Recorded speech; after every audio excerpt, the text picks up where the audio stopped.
Look, no one wants mass shootings, and to suggest otherwise, no matter what your political stance is abhorrent.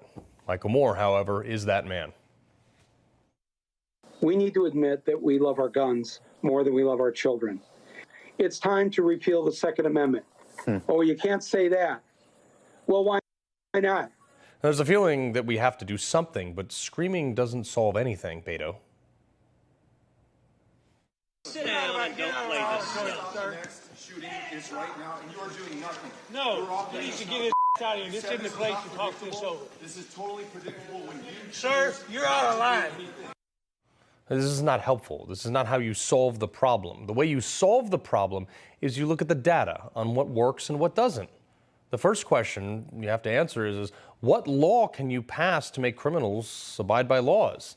Is there any legislative avenue to address this? Because that's what the left runs to every time these tragedies happen. Murder's already illegal, and schools are gun-free zones, so naturally they go after Americans' ability to own guns. This compounded, like when you have a situation like we did in Uvalde, Texas, where it took cops almost an hour to decide whether or not to go in to stop a maniac and rescue children. I mean, excuse my further hesitancy to disagree with stripping citizens of their right to defend themselves in this light. First, you can't take people's guns because we have a Second Amendment. And two, there's no data to support that hypothesis. In the fact that there is data to the contrary, actually, folks. When that gun-free zone sign didn't work, you know what did stop this guy? It was a good guy with a gun. It was a good guy with the very type of gun that liberals say have no place in our streets, in fact. They were called to the scene when your gun-free policy failed. However delayed they were. But you see the irony here? The liberal argument is not based in any reality, yet they accuse anyone who opposes it of not caring about children. It's morally reprehensible, really. We saw this after the Sandy Hook bill, when they passed the SB 1160 in my home state of Connecticut. They passed this bill in the dead of night, folks, with these same tactics. And then when we read the bill the next day, we find out that zero things in that bill would have had any effect on the shooter's ability to obtain, possess, or even carry out that awful attack. Yet Joe Biden doubles down. What in God's name do you need a solvent for except to kill someone? Deer aren't running through the forest with Kevlar vests on, for God's sake. Well, he said this standing behind hundreds of people protecting him with AR-15s. I tell you what, you give up your protection, Joe. Lead by example. But you won't. Now, in fact, we defend our congressmen and our governors with guns, too. Celebrities, many ironically calling for gun control, they have armed security. Majority of our sporting events guarded with guns. Banks, most major office buildings, our courtrooms, and a litany of other areas, all guarded with guns. But our schools? Nope. We defend the most valuable assets of parents, our children, with a stupid sign that says gun-free zone. And the second a criminal brings a gun into that gun-free zone, we rush to call somebody with a gun to come rescue us. So again, doing data. What has been the result of the gun-free zone legislation, partially crafted by actually Joe Biden himself? Look at this. Over 90% of these recent mass shootings, we're talking about the last 30 years, folks, they happen in areas where guns aren't allowed. A recent Texas school shooting, Pulse nightclub, Aurora, Colorado, Sandy Hook. I mean, this list goes on and on, unfortunately. No guns allowed in those places, but the bad guy still brought in a gun. Again, we're doing data here, folks. And I'm not doing this data to demean the left, but to help get an actual solution across here. The gun-free zone idea is a failure. It doesn't work.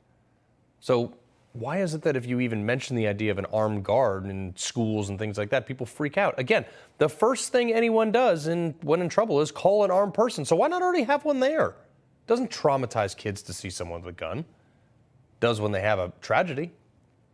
And Democrats have They've even pushed legislation. This is the crazy thing that I can't get over here. They have pushed legislation to actually keep cops out of schools. Look at this. From July 2020, Democrats introduced a bill to get police out of schools. That's Senator Chris Murphy from my home state.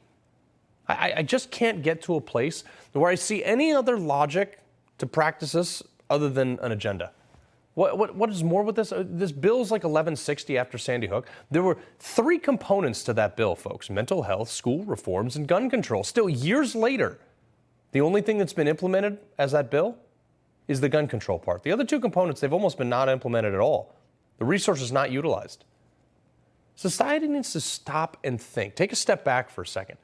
Could the real issue not be a gun? Could it be a cultural one, where an entire generation has become addicted to video games glorifying violence, antisocial from a routine devoted to individual screen time?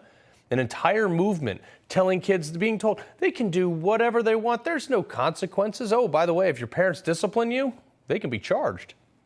Now, a young child can say that they're a member of the opposite gender now in some states, and in some places you can't even get parental consent for that. They can do it without their parents' consent.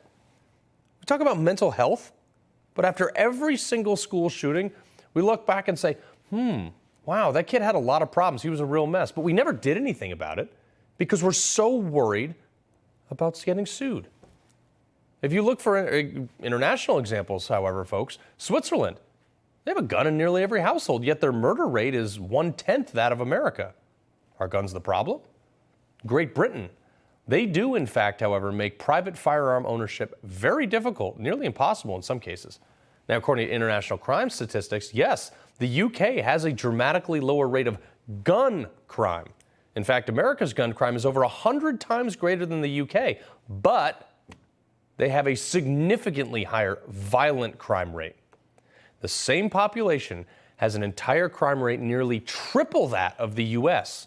So is the goal less gun crime or less crime altogether?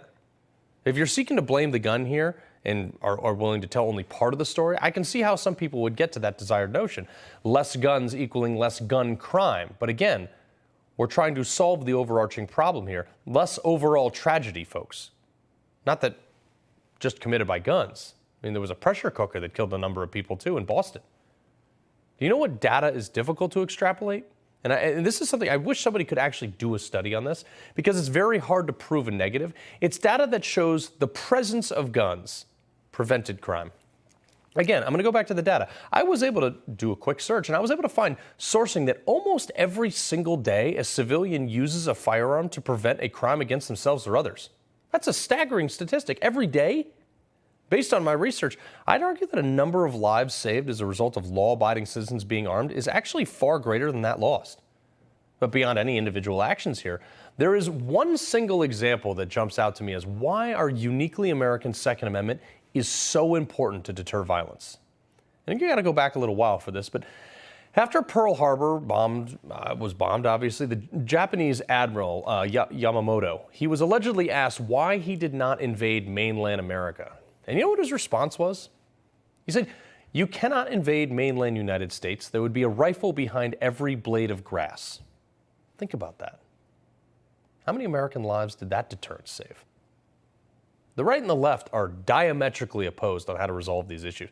The reality in America is that there are 400 million guns in circulation. You're never going to get rid of all of them. And if you made them illegal today, only law-abiding citizens who don't commit murder would turn them in. The criminals would keep them. You're not going to repeal the Second Amendment, and you can't have my guns. They're not for sale in a buyback either. This boils down to how you want to gamble with your life.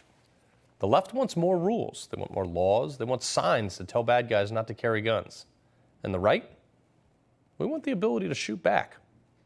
I'm in that group.